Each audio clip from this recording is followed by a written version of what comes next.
Halo geng, di jualan kali ini aku bikin pancake durian yang tentunya ini adalah resep jualanku sendiri ya, yang aku jual dulu tahun 2014. Sekarang aku share resepnya aja karena sekarang udah nggak jualan, udah pindah ke Jawa dan susah cari daging durian yang bagus. Yuk langsung aja kita mulai sekarang. Pertama-tama siapkan dulu bahan-bahannya. Di sini ada tepung terigu protein sedang boleh atau tinggi boleh. Kemudian ada minyak goreng ya. Kemudian ada 1 butir endok ayam, kemudian maizenanya 1 sendok makan, kemudian perasa atau pewarna makanan jika diperlukan. Airnya kurang lebih 550 sampai 600 ml ya. Ini aja bahan-bahannya. Sekarang kita langsung ngadon ya. Boleh pakai mixer atau pakai chopper blender Mitochiba CH100 dari mitochiba.id. Ini sudah ada alat pengocoknya, jadi nggak perlu lagi pakai mixer ya. Kemudian kita masukkan aja 250 gram tepung terigu, pakai pro sedang atau pro tinggi juga boleh. Ya, kemudian kita tambahkan juga 1 sendok makan tepung maizena, 1 telur ayam tanpa cangkang, kemudian ada 1 sendok makan minyak goreng, ya, kemudian ada 550 sampai 600 ml air ya, nanti bisa disetel. Ya, kemudian kita kasih juga vanila kalau nggak mau pakai pewarna. Oke, ini kita blender dulu semuanya, atau kita adon dulu, atau kita kocok dulu sampai mendapatkan konsistensi adonan yang nggak terlalu cair, nggak terlalu kental ya. Pokoknya hasilnya seperti ini nih. Nah, oke, ini udah siap. Lanjut, ini kita bagi adonan menjadi 2 bagian. Yang satu itu kita kasih pewarna atau perasa makanan warna hijau. Yang satu lagi nanti ala kadarnya aja, original ya.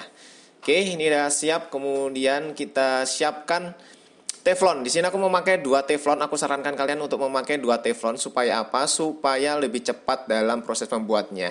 Jadi usahakan teflonnya tuh yang kayak warna pink ini, yang agak ceper, atau kalau enggak ya fry pan-nya yang biasa aja. Ini aku pakai fry pan ini 2 ini dari Stand Cookware. Oke, ini udah siap. Sekarang langsung aja kita mulai sekarang ya.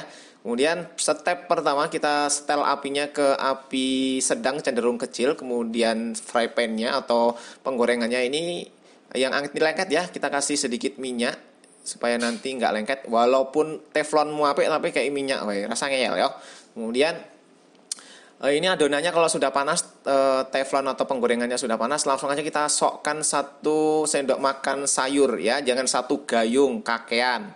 Kemudian dicurkan aja semuanya.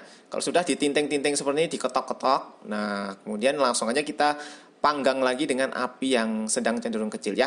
Untuk menandakan matangnya gimana Mas? Gampang, pokoknya pinggir-pinggirannya itu kalau sudah mulai mengiring, kemudian bagian tengahnya itu ada melembung-melembung gitu ya, bergelembung-gelembung, itu tandanya sudah oke.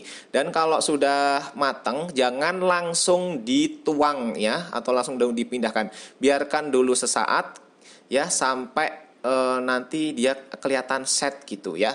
Kemudian ini sambil didiamkan dulu. Sekarang kita ganti teflon ya. Tujuannya seperti itu geng. Ini tadi kan udah didiamkan ya, didiamkan tapi nggak usah dilepas dari teflonnya dulu. Kemudian ini kita panggang dulu sini 1.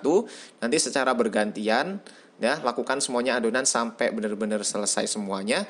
Maka seperti ini hasilnya. Nanti hasilnya itu tipis, kemudian nggak mudah sobek ya. Dah, untuk isian aku pakai daging durian dari Medan. Ini 1 pack seperti ini, 1 kilo harganya 60 sampai 70 ribu ya. Ada juga yang jual 40 ribu kalau ambil dari Medan langsung. Kalau mau kontak distributor yang bagus aku punya, tinggal kalian DM aja. Oke, sekarang kita membentuknya. Membentuknya simpel aja, ada beberapa cara sih. Sekarang tak kasih tahu caranya yang paling simpel aja ya. Kita ambil 1 sampai 1,5 sendok daging durian yang sudah cairkan ya, tentunya enggak kotak kayak gitu. Kemudian langsung aja diisi dan dilipat-lipat seperti ini ya. Pokoknya terserah kalian aja. Ini yang cari cara paling gampangnya seperti ini. Dah seperti ini aja, cantik ya kan. Dah, ini udah siap dijual. Lakukan semua sampai adonan selesai ya. Dah, maka setelah didiamkan selama 1 malam, hasilnya seperti ini geng. Tuh, hasilnya cakep banget. Kemudian kulitnya tuh tipis, bukan kayak kulit risol ya. Kalau kulit risol kan tebel gitu kan. Ini lebih tipis tapi nggak mudah sobek. Oke, itu aja resep dari Azza Kitchen hari ini. Kalau ada pertanyaan silahkan langsung tanya di kolom komentar. Kalau mau minta foto atau tanda tangan boleh DM ya. Tak kayak foto Lee Ming Se atau Lee Min Ho.